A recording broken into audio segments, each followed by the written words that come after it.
O Lord, search me. 1 John chapter 1, verse 8. If we say that we have not sinned, we deceive ourselves, and the trust is not in us. Dear God's people, no one is spared as far as sin is concerned. Why? Because the flesh is weak. The Bible is clear on it. Yes, Satan uses this element of indiscipline to stop us from praying comfortably.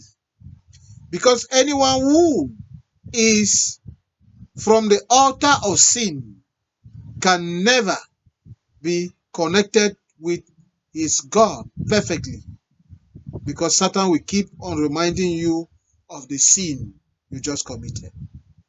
Pastor, what should be done?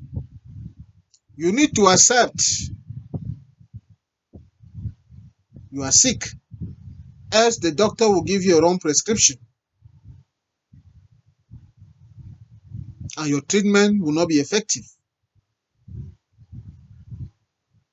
Friends, we should identify where we are falling and try to discipline ourselves. Of course, with the help of the Holy Spirit, because alone we cannot do it. And struggle by all means with the help of the Holy Spirit to maintain that purity.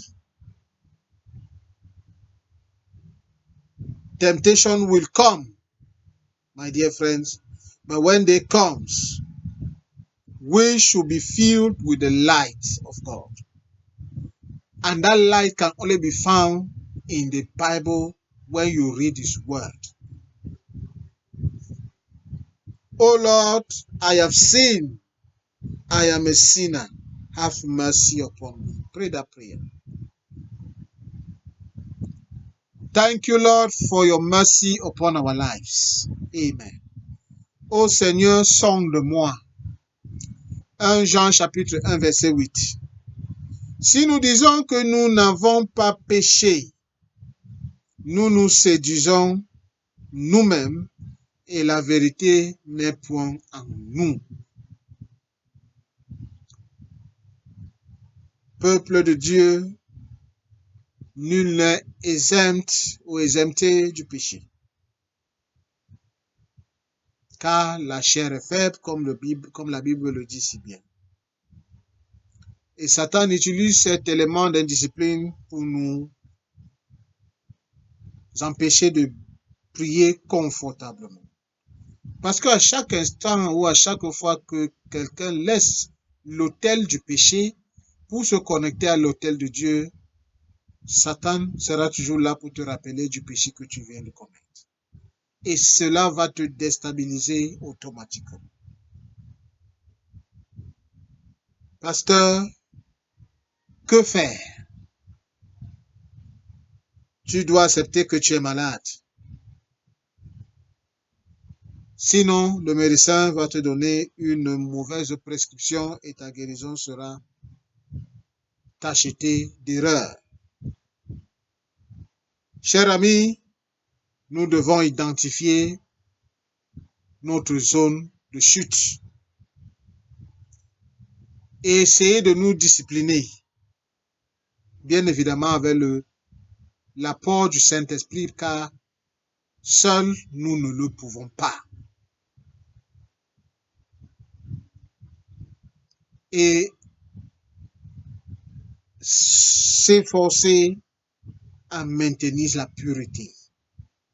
Les tentations viendront, mais lorsqu'elles viennent, lorsqu'elles atterrissent dans nos vies, nous devons être remplis par sa lumière.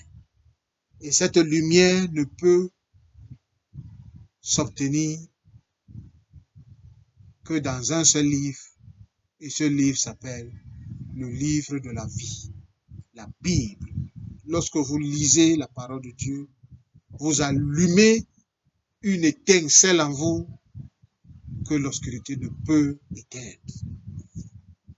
Ô Seigneur, nous avons péché contre toi. Ô Seigneur, j'ai péché contre toi. Prends miséricorde. Prends pitié de moi. Prends pitié de nous. Amen.